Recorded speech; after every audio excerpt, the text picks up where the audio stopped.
Buenas noches muchachos. Eh, en el video vamos a tratar sobre cómo se debe interpretar un artículo científico. ¿Listo? Como estos trucos que podemos nosotros usar para poder sacarle provecho a la lectura de dicho artículo. Y ya sabemos que esto es muy importante porque de acuerdo a los nuevos estudios que se publiquen, así como a demás revisiones y metaanálisis, podremos nosotros tomar decisiones en salud importantes para un problema planteado.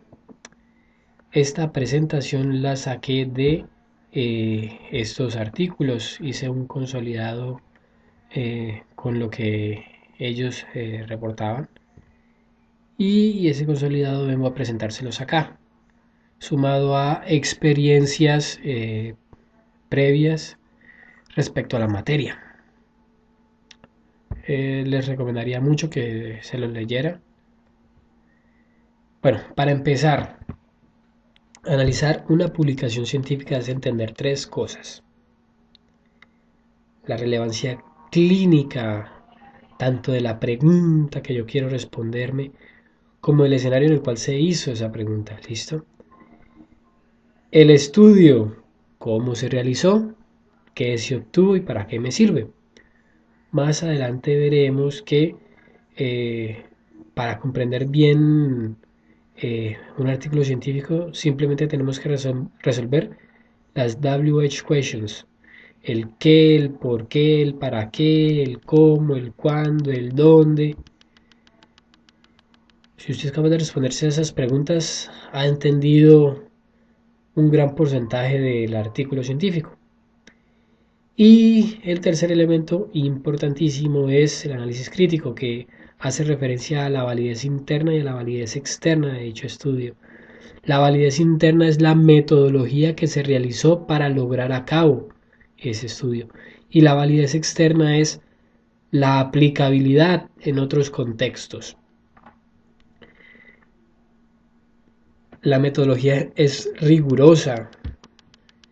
Ya veremos más adelante qué debemos analizar de eso. Y la aplicabilidad depende de la población a la cual yo quiero encontrarle la respuesta a la pregunta que me planteé al inicio de leer ese artículo. Si nosotros vamos a leer un artículo es porque nosotros tenemos una pregunta en nuestro consciente que queremos resolver. ¿Listo? ¿Cuál es el tratamiento que debo usar para la hipertensión? El mejor tratamiento o la mejor intervención para determinada patología. Como dato curioso, nosotros podremos saber si la lectura que vamos a realizar va a ser sabrosa o tediosa. ¿Sí? Hay algo que se llama el índice de niebla de Garin, que nos indica qué tan fluida puede ser esa lectura, qué tan entendible eh, es lo que se plasmó en dicha publicación. Y es básicamente coger en un parrafito de 100 palabras, usted cuenta las 100 palabras, calcula cuántas frases hay, divide las 100 palabras que hay, que cogió, las divide entre las frases que encontró, y ese va a ser el primer sumando. El segundo sumando va a ser el porcentaje de palabras trisílabas. Ojo, trisílabas, 3 sílabas o más. Lo importante es que sea más de 2 sílabas. ¿Listo? Ya usted suma esos dos y todo eso lo multiplica por 0.4. Le va a dar un valor. Si el valor es menor de 15, listo, la lectura va a ser fluida, no va a tener muchos problemas en el entendimiento. Pero si le da mayor de 20, va a ser bastante pesada, puede que le toque releer. Entre 15 y 20 es algo que podríamos sobrellevar, no con el placer de un índice menor a 15, pero pues algo que nosotros podemos realizar. Y algo también curioso son las reglas de Tafte. Eh, este señor se puso a analizar varios estudios y notó que muchos de ellos, las gráficas con las cuales pretendían plasmar los resultados obtenidos del estudio, eh, tenían unos trucos que podrían magnificar eh, un efecto en nuestro entendimiento de una forma que en realidad no es la adecuada. Por ejemplo, siempre debemos fijarnos que las gráficas, eh, los ejes inicien desde cero, ¿sí? Si en el eje Y lo que vamos a estar midiendo son porcentajes, ideal que ese eje Y vaya hasta 100 porque la diferencia entre dos protocolos en el porcentaje puede que sea en un valor teórico el mismo, pero el impacto que da la gráfica plasmada será muy distinta si el, el eje empieza en un valor distinto de cero. Puede ser que la comparación visualmente sea muy notable, pero los datos fehacientes de dicho estudio no lo son.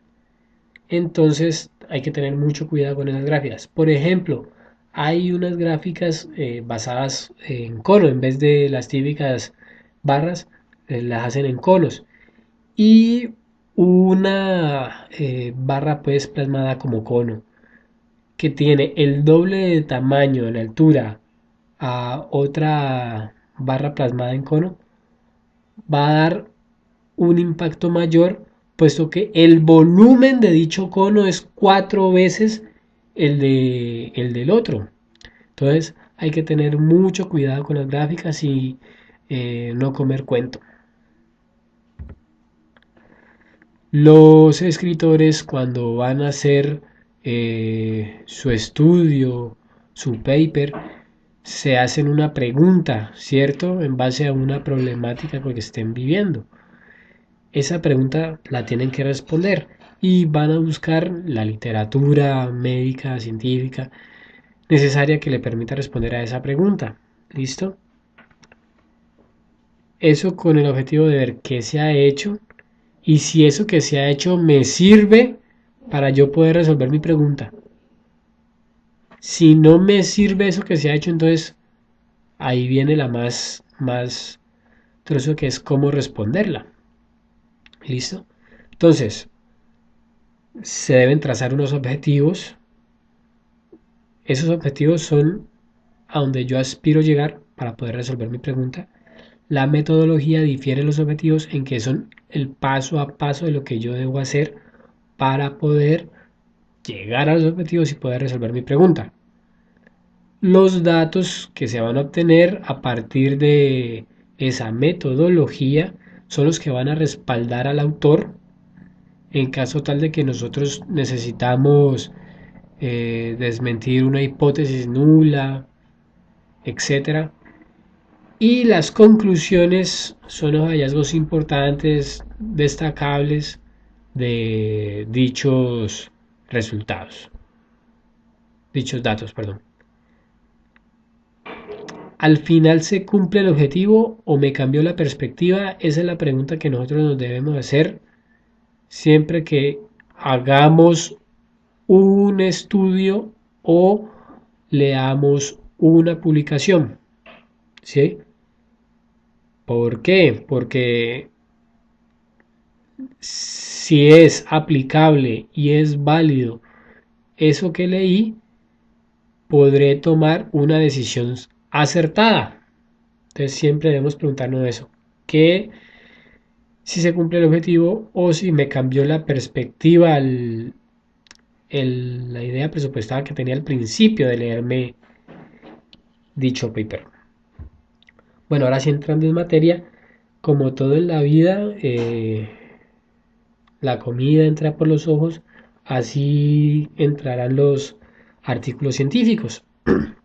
Debemos chequear el título, eh, Si hay un formato muy riguroso para realizar pues un título y en general cualquier tipo de paper. Sin embargo, pues por más que haya un filtro súper especializado que me revise ese paper antes de publicarlo en una revista científica, pues siempre es mejor chequear el título, no haya que tenga alguna pequeña falencia que haya sido pasada por alto por parte de los revisores. Y ese título generalmente me dice de qué va a tratarse ese artículo. Miremos los autores, si son autores renombrados pues en la materia, lo que voy a leer va a tener cierto peso, cierta solidez importante para alimentar mi decisión. Y hay que ver el resumen es eh, el artículo pequeñito. Las diversas partes del artículo se condensan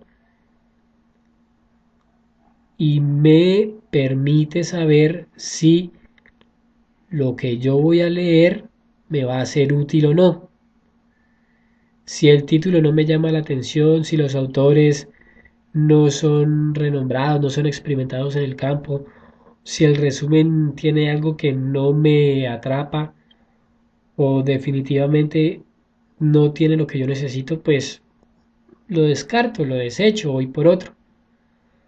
A no ser que pues yo sea masoquista y continúe la lectura completa a ver si algo puedo rescatar. Bueno, eso es respetable. Debemos checar entonces la introducción. La introducción contiene principalmente el objetivo del estudio, el problema que motivó a los investigadores a realizar dicho estudio y la justificación. Generalmente la justificación es el impacto de la problemática y teóricamente con este estudio buscamos alguna herramienta con la cual pueda yo disminuir ese impacto, ya sea en la morbimortalidad o en la economía pues de la enfermedad. Debo preguntarme aquí, esto ya hace parte del filtro pues para saber si me compete o no continuar con este artículo. ¿El objetivo es claro? ¿Será que ese objetivo que plantean me va a permitir de alguna forma responder a la pregunta con la cual yo inicié esta lectura? ¿El problema planteado es la pregunta a la que yo les estoy buscando respuesta? Entonces me pregunto eso. Si la respuesta es afirmativa en ambos casos, continúo. Si no, pues ya será decisión suya si continúa o busca otro artículo. Muchos papers contienen un marco teórico y un estado del arte. El marco teórico es ese soporte conceptual y relacional que el autor va a usar para sustentar su estudio, ¿sí? Esos son modelos que ya existen, por ejemplo el modelo de determinante social es un marco teórico ya existente que yo lo puedo retomar si mi estudio hace referencia o implica a estos determinantes sociales. O puede ser algo novedoso, el autor lo puede proponer, lo importante es que sea coherente con lo que busca. El estado del arte difiere el marco teórico en que solamente trata de las cosas que se han hecho antes. Entonces relata, el estudio realizado por tales autores demostró que tal y tal Pascual.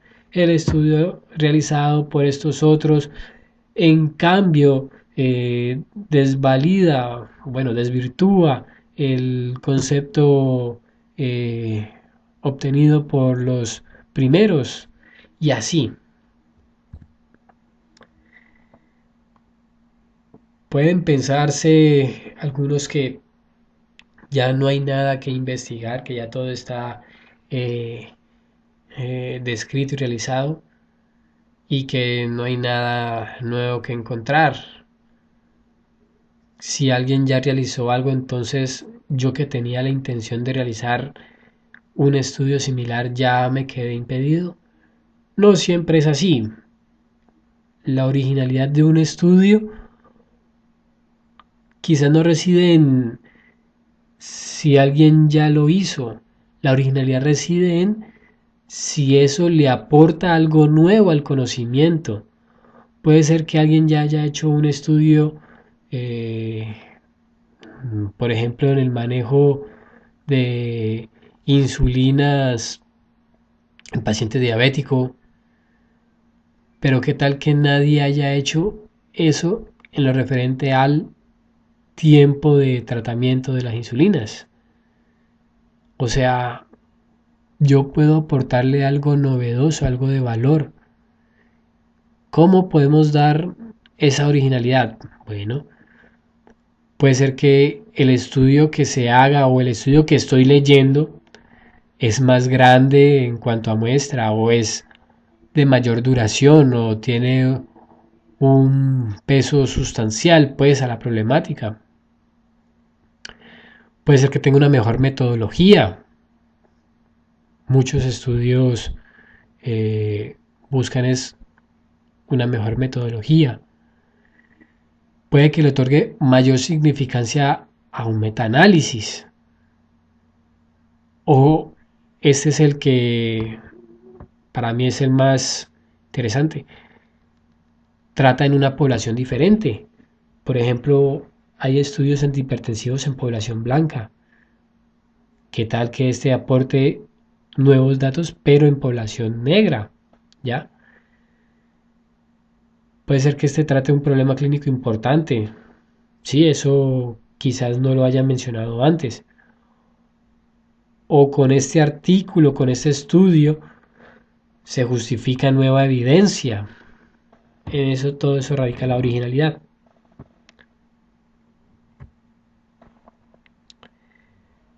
Los métodos o la metodología trata en sí de el tipo de estudio que se realizó, los criterios de inclusión y exclusión, las fechas durante las cuales se llevó a cabo el estudio, la población que se intervino, cuál fue la intervención, cuál fue la población control y qué resultados se obtuvieron.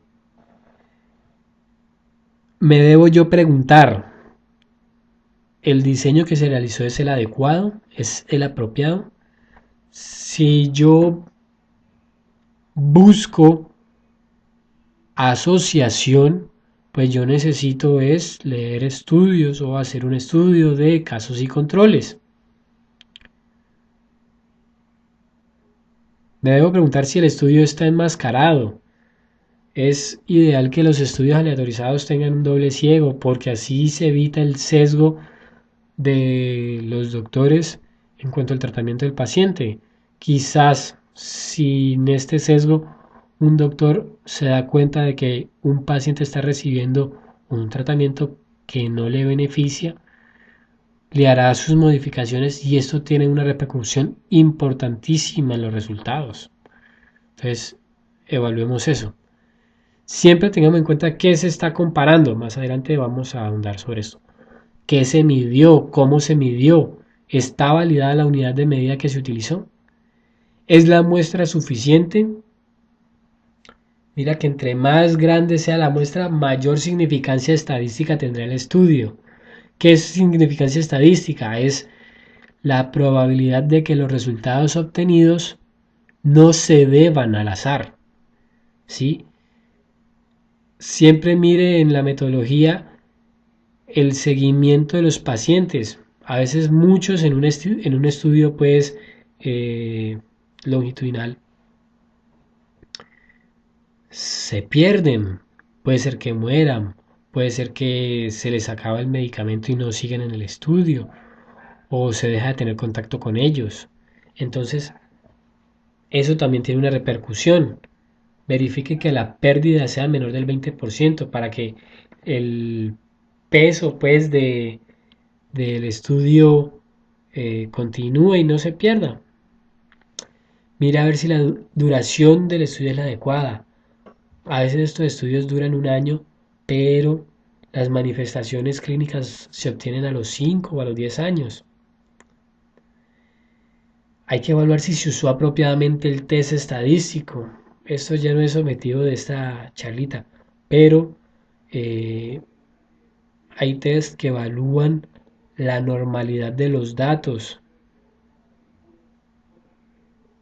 Dependiendo de las variables que se escogieron para evaluar, así serán los test estadísticos usados para determinar la normalidad de los datos obtenidos. Entonces hay que tener en cuenta eso. Chequemos los factores de inclusión y exclusión.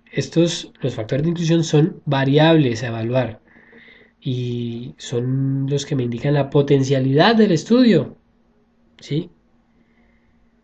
Ambos, los de inclusión y exclusión, le otorgan validez externa, o sea, aplicabilidad. Los criterios de exclusión homogeneizan la muestra, sin embargo, entre mayor sea la restricción, menor será la representatividad del estudio y menor será la aplicabilidad o esa validez externa. Chequemos también si es metodológicamente correcto. Ya veremos cómo podemos hacer esto. En cuanto a qué se está comparando, miremos los dos grupos. Lo único en que deben diferenciarse esos dos grupos es en la intervención. A y B tienen que ser iguales, pero B tendrá una intervención distinta. Si A y B son diferentes, no, este estudio no sirve de nada. Puede ser que A y B sean iguales y la intervención que se le aplique sea distinta, pero si a uno de ellos se le aplicó otra intervención, los resultados que se van a obtener podrían estar bastante eh, desviados. Entonces, chequemos eso. En cuanto a si es metodológicamente correcto, es tener en cuenta que los resultados tengan una validez en cuanto al proceso con el cual se obtuvieron y que sean reproducibles, aplicables. Si los resultados no son sustentados por los datos o el diseño del estudio, entonces aquí hay un problema. Lo que voy a obtener posiblemente esté mal. Un dato muy importante a tener en cuenta son los sesgos y los factores de confusión. Sesgo es un error sistemático en el diseño y o en el análisis del estudio, distorsiona el resultado. Estos son evitables. Ojo con eso. Los factores confusores son factores de riesgo de la enfermedad que estamos estudiando que se asocian a la variable de estudio, no son un paso intermedio en la cadena causal de la enfermedad y son corregibles en la fase de análisis de datos. Hay programas estadísticos que estratifican estas variables y esa estratificación elimina prácticamente el factor confusor. ¿Qué es estratificar? Es clasificar los resultados de acuerdo a sexo, edad, de demás características. El factor confusor puede explicar el resultado o puede enmascararlo. Un ejemplo de sesgo es el sesgo de selección. Hay 1000 tipos de sesgos. Los más importantes son los referentes a la selección, al análisis del estudio. Pero por ejemplo, adicionar pacientes a un estudio poniendo un cartel en una cafetería, eso me sesgará a la población porque entonces los que acuden a la cafetería son personas con determinados hábitos alimenticios y son personas económicamente pudientes que pueden tener forma de acceder a un medicamento mejor o tener su enfermedad de base mejor controladas que otras personas. Entonces, mucho ojo con el sesgo. factor confusor. Por ejemplo, si yo quiero evaluar asociación entre el asbesto y el cáncer de pulmón, debo checar que las personas que participen en este estudio no sean fumadores, ¿sí?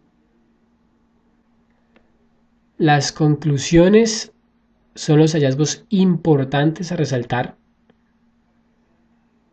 El conflicto de interés lo expresan los autores y es básicamente para yo tener mayor confianza respecto a lo planteado. Puede ser que los autores de ese estudio trabajen para una farmacéutica que está desarrollando un medicamento que es precisamente el que se está evaluando en dicho estudio, y eso podría tener repercusiones en los resultados de tal forma que se valide pues el uso de dicho medicamento como una excelente alternativa. Eso es un conflicto de interés. La pregunta más importante a realizarse aquí es si son apropiadas las conclusiones, pero mis propias conclusiones. Lo más importante son mis conclusiones, no las del autor. Eso es lo que yo debo tener en cuenta. Ya para terminar, la lectura crítica es interpretar, o sea, qué dice el paper. Es enjuiciar, o sea, determinar si lo que dice es pertinente. Y es proponer nuevas alternativas de solución a un problema dado. Siempre asuma una postura, pero no sea criticón. Desde el inicio asuma una postura. Esta es mi hipótesis H0. Quiero ver si este estudio la convalida o la rechaza. Sea escéptico, no se deje meter los dedos a la boca, y más con esas gráficas. Ya tenga en cuenta las reglas, las leyes de Tufto. Y esta recomendación: ojee las secciones y las gráficas primero. Luego lea el resumen. De una lectura general para ver palabras raras y entenderlas. De una segunda lectura para sacar ideas y plantear sus dudas. Y una tercera para responder dichas dudas. Por último, esto es lo más importante: sus propias conclusiones.